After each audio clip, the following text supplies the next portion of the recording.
You've chosen, okay. Yeah, so this is an electric kettle. I have just opened this. Like I was telling you earlier on, to remove screws or open them, you turn anti-clockwise, like the direction opposite to what your clock second hand would move. And this gets out, place it aside, and then I notice this is just locked into place, so nag it a bit around like that, and then will come out. Now this thing's handles is a bit faulty, just because the washers on the other side that's supposed to hold it tight are off. But anyway, we'll deal with that. Right now this thing doesn't work, at least that's how much I've been told. Let me just test that to prove. Now, one thing I want to tell you, if you really want to understand the concept about electric kettles, it has that heating element right there. But the way of internalizing that heating element there, just look at it as a resistance wire. Now that wire has some sort of resistance, and when you run current through it, you know that power is energy divided by time. So the energy produced, in other words, the heat energy, is power times time. And we know that power is current times voltage. So voltage can be, voltage in terms of resistance is what? V equals to IR. Yes, V is equal to IR. Since power P is I times V, but V is I times R, so that means power is I squared times R, R being the resistance. So if you have a resistance and then you run current, which is I, through it, it produces power. Now for the time it takes, when you multiply that by the power, you get the heat produced. So anyway, that's just a theoretical thing. I don't know whether that made sense or you've understood.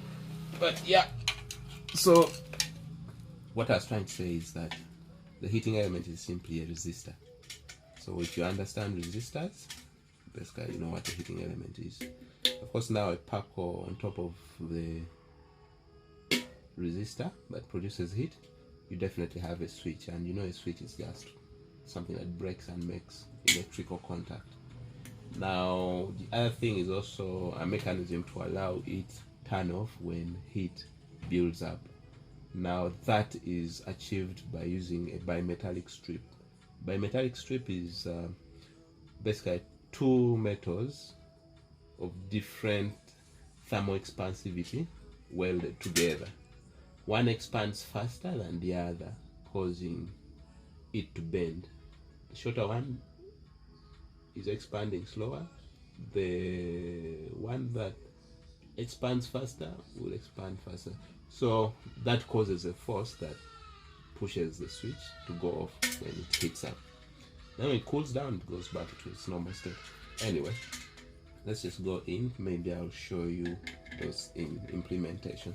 So that's an automatic electric kettle in brief. A resistance wire or a resistor, a switch, and then something like senses temperature, that is a bimetallic strip. Okay, bimetallic, bimetal, like two metals. So I need to remove this. Is there any other screw? I don't think so. Is there? Is this a screw? Yeah, it is. Unfortunately, it was looking black. I don't know whether that's because of soot or because they painted it black to make it look hard to open. So manufacturers also have that tendency of concealing screws because they don't want you to repair them. Now, for now, I'm going to pick out this entire mechanism, because this black mechanism is what is housing the switch and the bimetallic strip that operates the switch. Okay, so these three screws here, 1, 2, 3, are the ones that hold this onto that, and then this is basically a rubber seal to prevent water from coming outside when it is placed in. So that, let me turn this. You first turn them partially. Okay, I should be able to remove this plastic red thing off, make my life a little easier in accessing that. So this is to just operate that mechanism, the switching mechanism. Alright, okay, so I've loosened the 3 screws. That means they are all able to open. So that's out, this is out. And now, if you might know, these are screws, and I think they used to teach us in Form 1. Now the distance, these things that you see that poke out are called threads. It's like threads are winding around. Now the gap between 2 threads is called a pitch. Yeah, that's just actually a screwdriver is considered a wedge. When you look at machines, it's looked at as a wedge that can rotate in. It uses the principle of the wedge.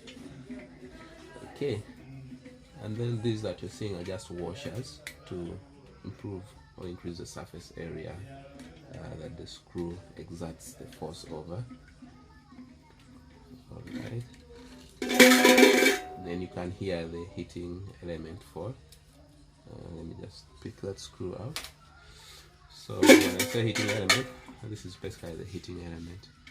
And someone may be asking, how is it unable to shock me when I touch the body yet power is running through? So anyway, what you're seeing on the outside is just a tube, metallic tube. Now that metallic tube has a thin wire that runs inside. If you look at this piece of metal that you're seeing is not connected to this in any way, but this is connected to that tube. So it's like a tube, and this resistance wire that produces heat simply runs in the center of this tube, moves around, and then comes back to here. So basically these are the 2 ends of that wire. If we were to unbend this, you would realize the total length of the resistance wire is the length of this entire coil. Now, how that resistance wire is prevented from touching the outside of the tube, normally they use silk, I think sort of like sand, that goes around, that surrounds the resistance wire.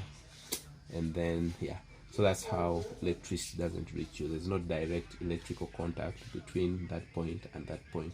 Let me just prove it to you with the multimeter.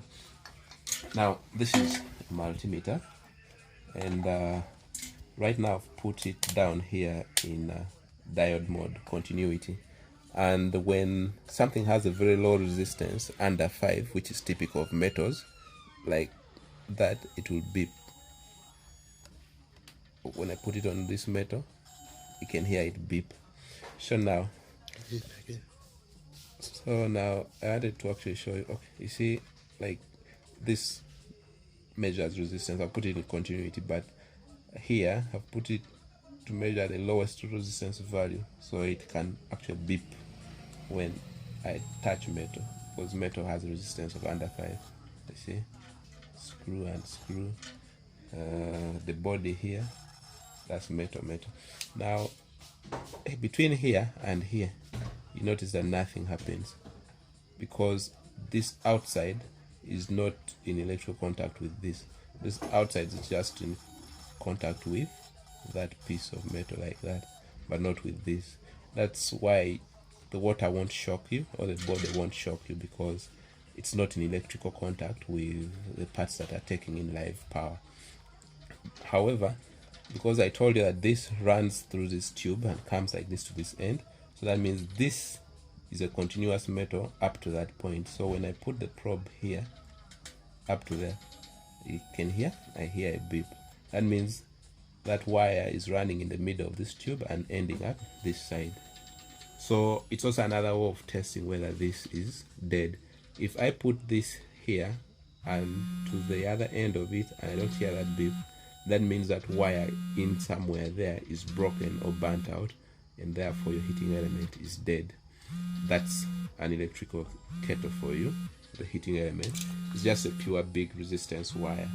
I don't have a multimeter that can measure resistance value, but usually you find it lying between 30 ohms.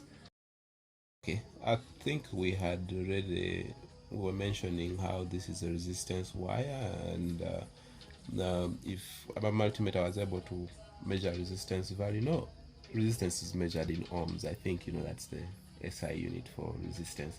So what happens is most of these heating elements are usually about 40 to maybe 20 ohms. The smaller the resistance, the more the heat it generates. All right, because it will allow more current to run through it, and we said power is I squared R. So a small increase in current greatly increases the power because of that squaring effect, as opposed to a small increase in resistance, because we are not powering the resistance. Okay, I think let me put this aside and just bring back this mechanism. So this mechanism, anyway, we've already confirmed that the heating element is fine because it is continuous. It beeps when I touch here and so then put that aside. Now that leaves us with this. This is the mechanism. First pick them out. This is the mechanism that does the switching. So those two probes, if you look at it, you can see that metal and that metal. So these two pick power from that point and that point, and that point is connected to this terminal. That point is connected to this terminal. Live, neutral, or either way. Live, neutral.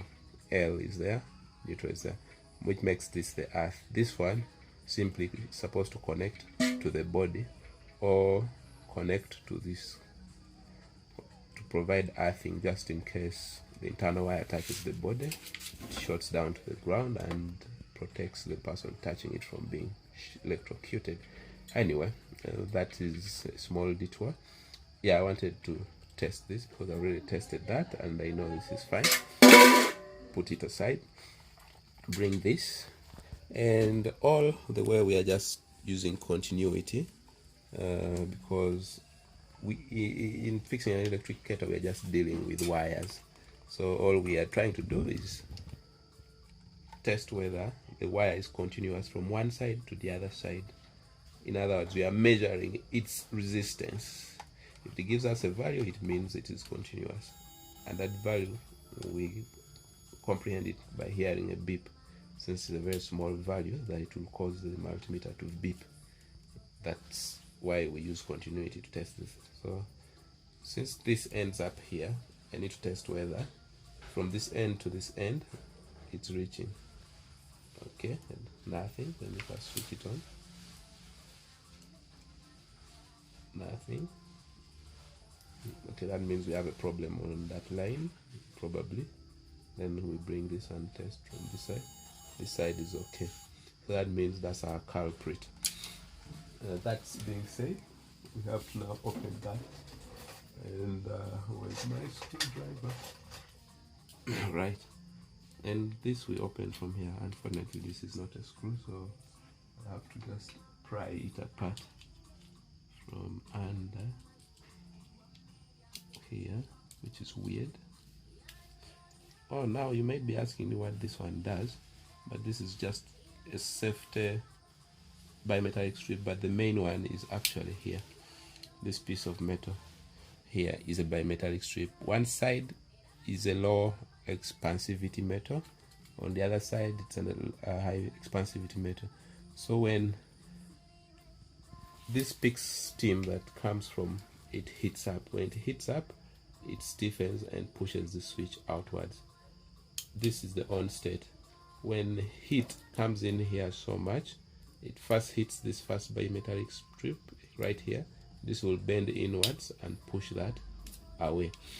Basically, that's how the switching mechanism works, the automatic switching mechanism. So it's ingenious. Anyway, that aside, since today we are just repairing, let me come back to where I'm supposed to. I need to pick this out. I don't know why they chose to use a pin instead of using the screw. All right.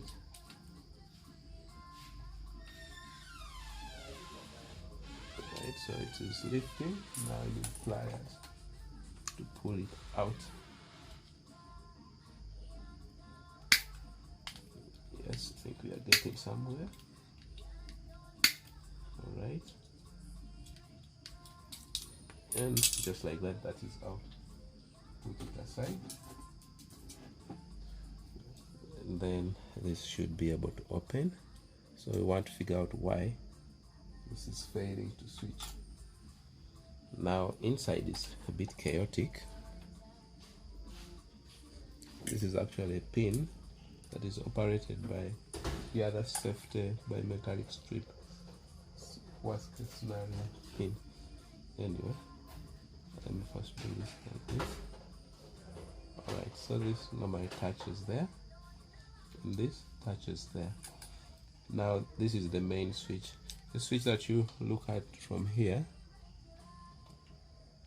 this mechanism, okay, I don't know whether you're able to see it. Okay, when you look at this mechanism here, there's that white pin that you're seeing. When it goes down, it pushes against it, and when that comes in, it pushes this away. That means it breaks contact.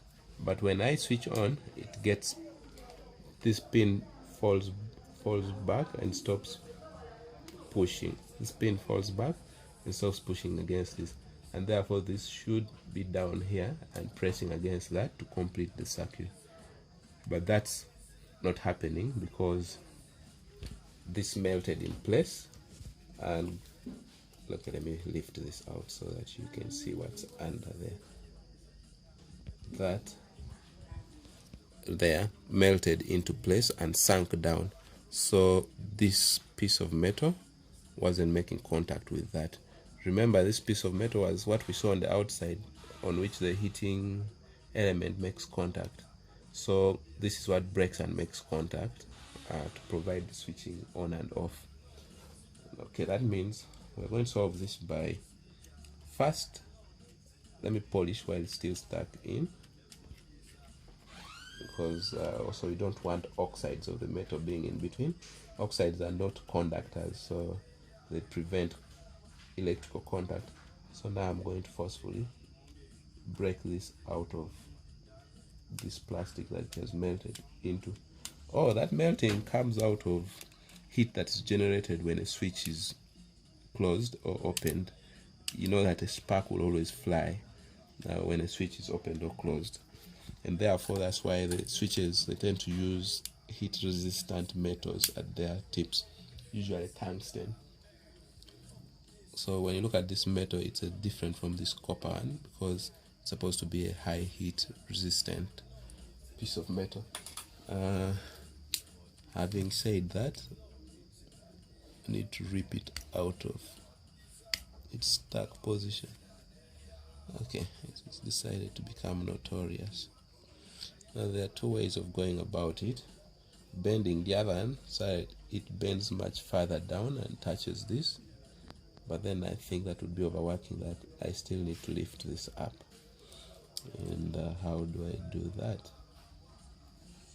Let me bring my pin and see about that. Actually, I want to get under this to lift it up.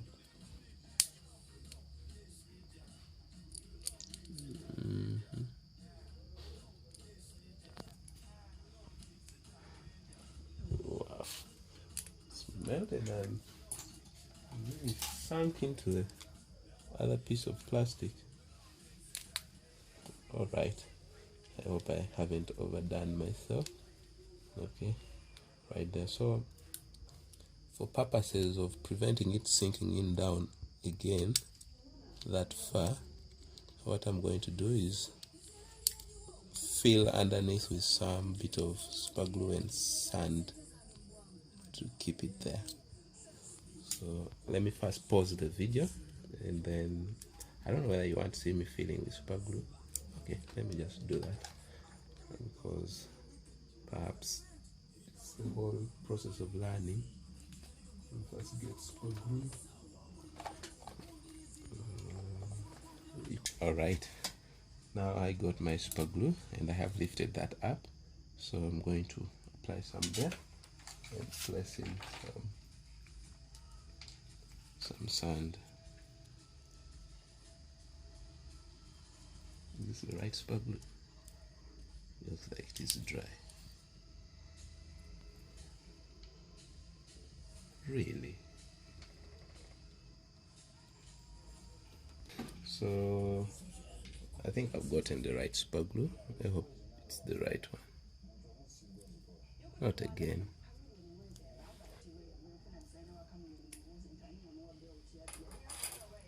I hope it is just clogged then.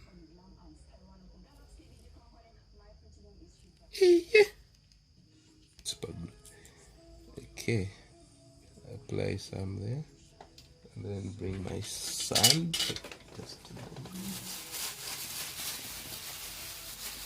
Bring some sand. Pour there. Just to give a base to support that piece of metal and probably reduce its sinking in. Alright, so that seems to be okay. Let me just add some more. I also don't want to give it too much of a lift. Alright, I think that should be sufficient. Now I need to bend back this piece of metal.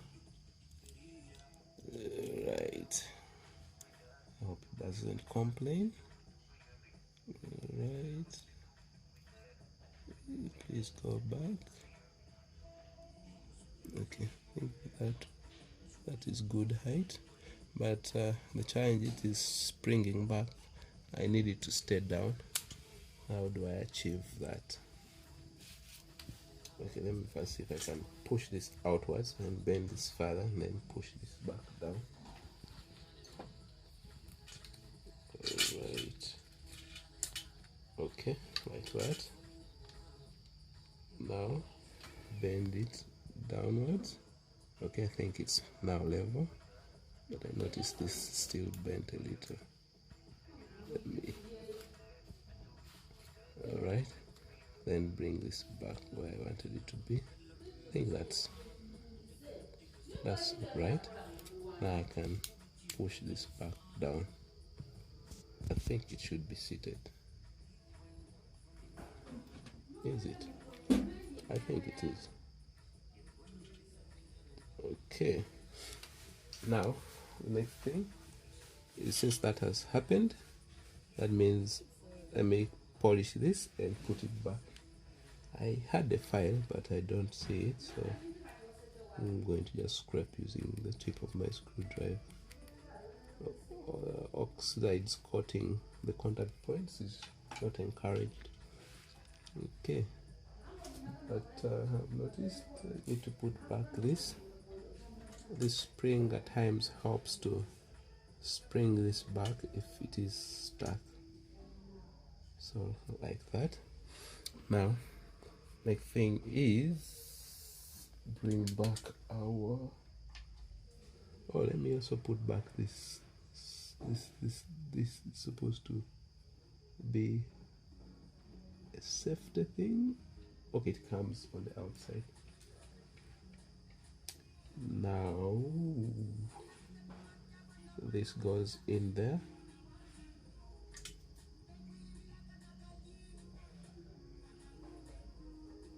It's actually, is that the right direction? I like to think so. And then this is the right direction also. Right here, like that. Okay. Now this gray pin actually comes here. This is a protective, or let me call it safety switch. It also operated by bimetallic strip. I think this thing fell down, right? Back there, and then we press it into place. So this one actually picks heat from the body, and if you realize the body is becoming red hot, it will click down and push that it's the last resort, but the main one is this that operates the Paco in normal mode. So let's put that down right there. Now, since this side was the one that wasn't giving us continuity, we are going to test that again. Alright. Now, right now I even don't need to look at the multimeter because I'm interested in that beep sound of continuity. So put this here. But let's not forget pressing this down and getting it in the switched on position. Alright, I get a value, I think, right there. Let's also confirm that the other side is still alright. Okay, now I can assemble this and expect this kettle to work.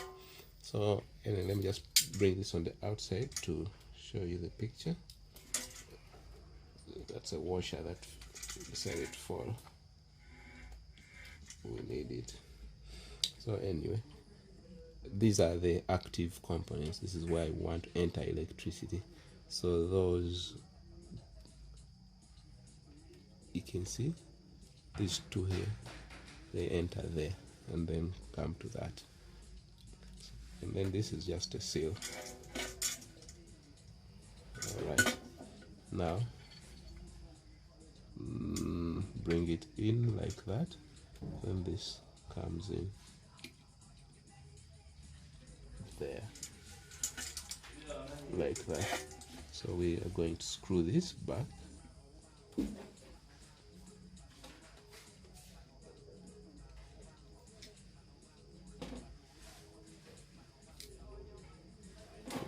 The other screw. There's another screw. My screwdriver. Where did I put it?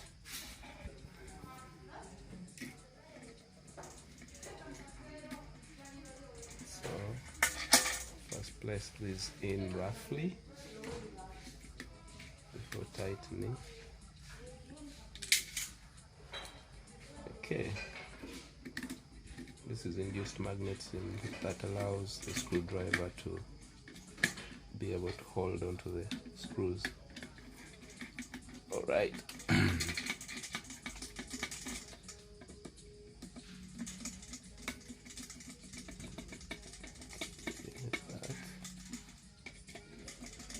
then that.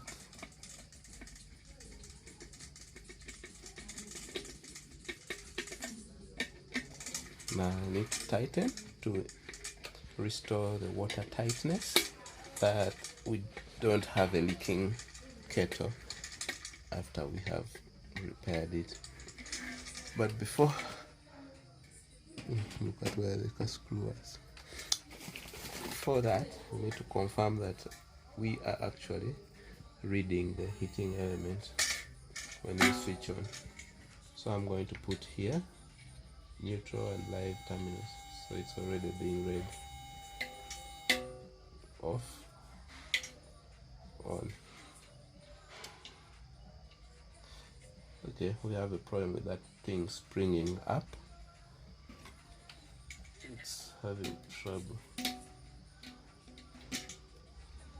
Does it need lubrication?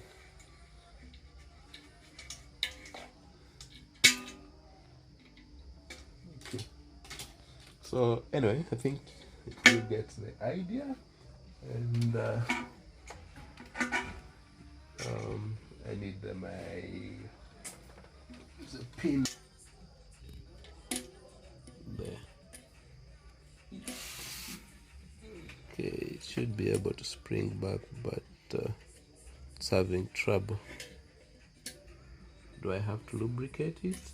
I think I may. Where are we?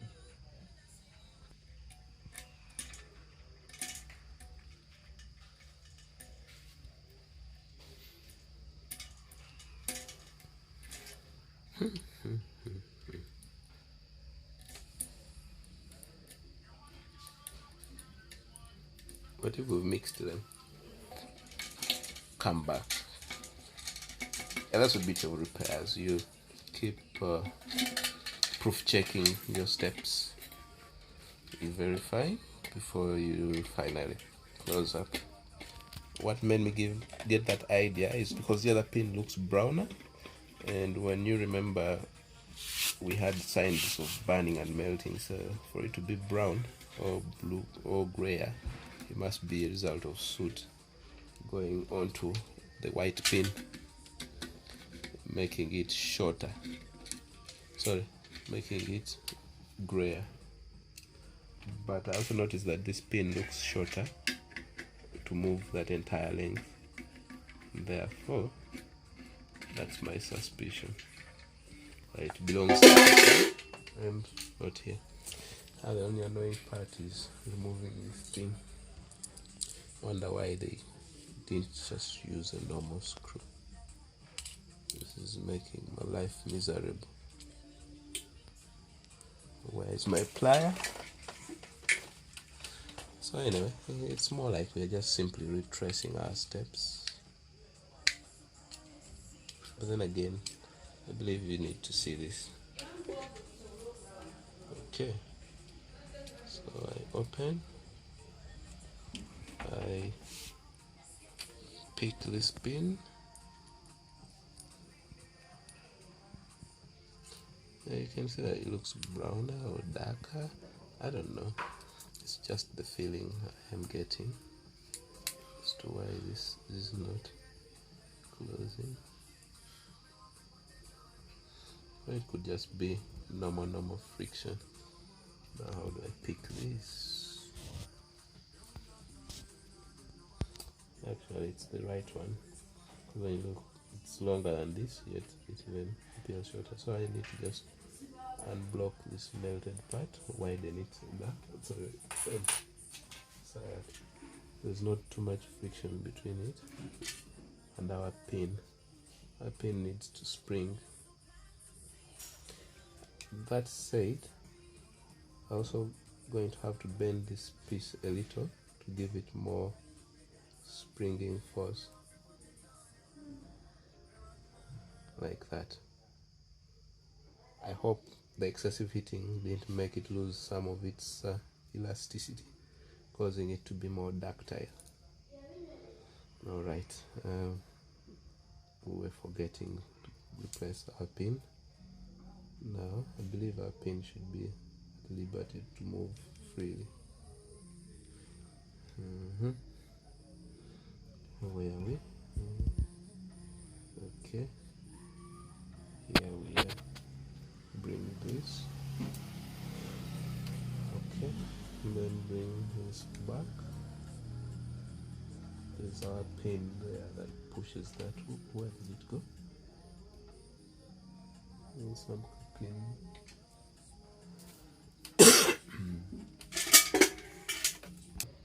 Place. Bring our plastic. I hate this pacolator. They have a very complicated mechanism. Too many tiny parts. Okay. And then this. Oh, let's not forget to put our pin. The safety one. And then bring this. And bring our rivet or whatever it is called. Push it in. Okay, so we go again through the routine of screwing it back in place, and that's that. Let's first get out of the way. Okay.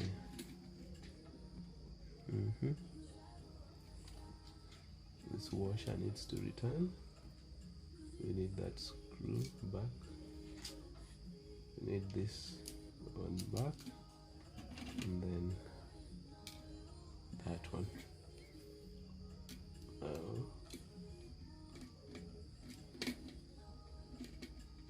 First roughly, then roughly, then roughly.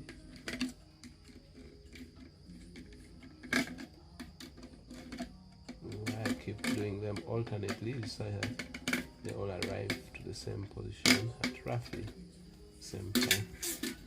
So now let me tightened, tighten,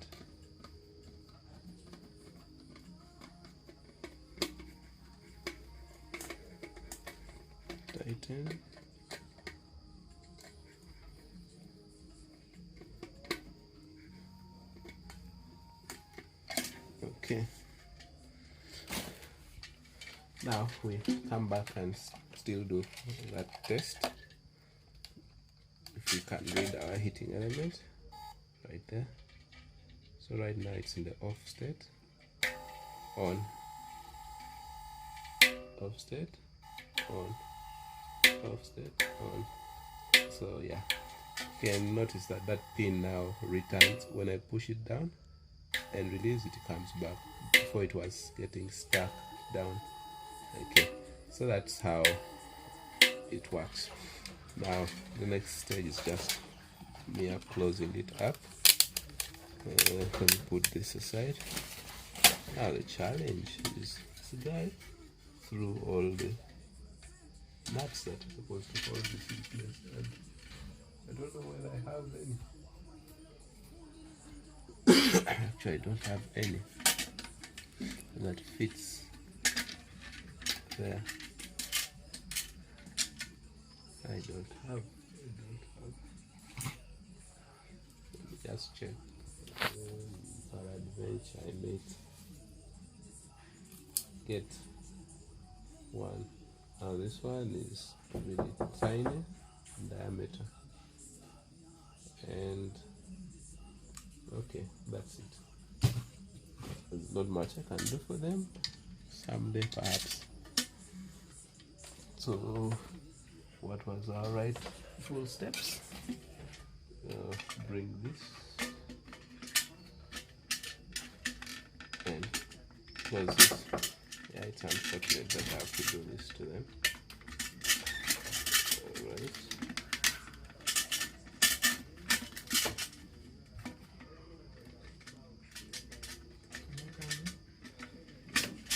So I have to close this up, and in just a second we should be done with this kettle. I don't know why it's bullying me, but alright. Why are you misbehaving? Okay. That's interesting. And then I think it's watertight, but just to be certain, let me tighten this more. Alright. And alright. And just let me just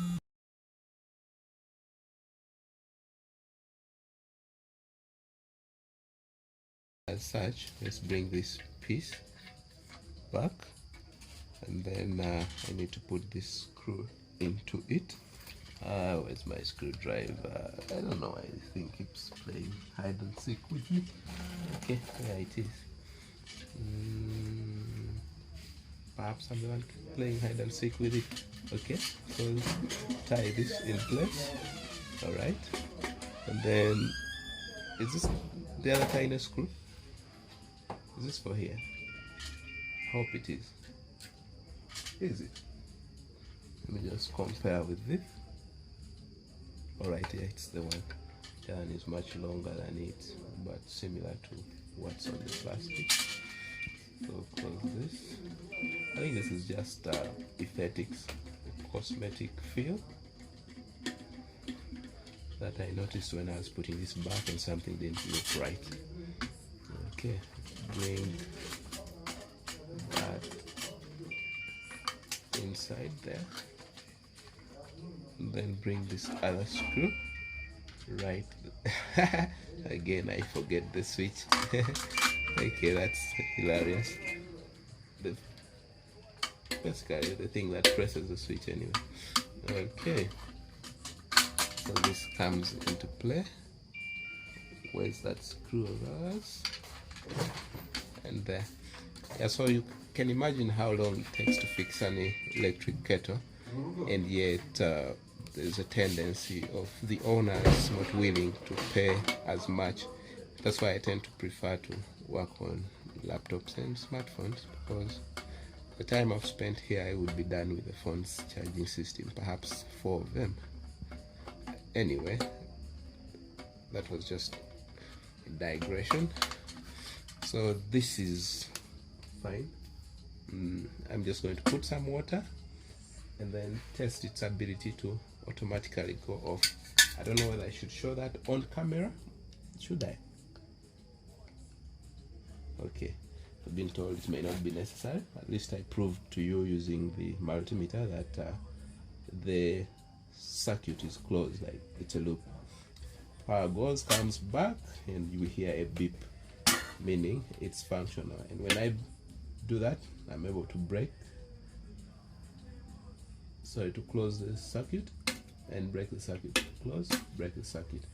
Yeah. Closing a circuit means turning on. Breaking a circuit means closing a circuit means turning on. Breaking a circuit means turning off.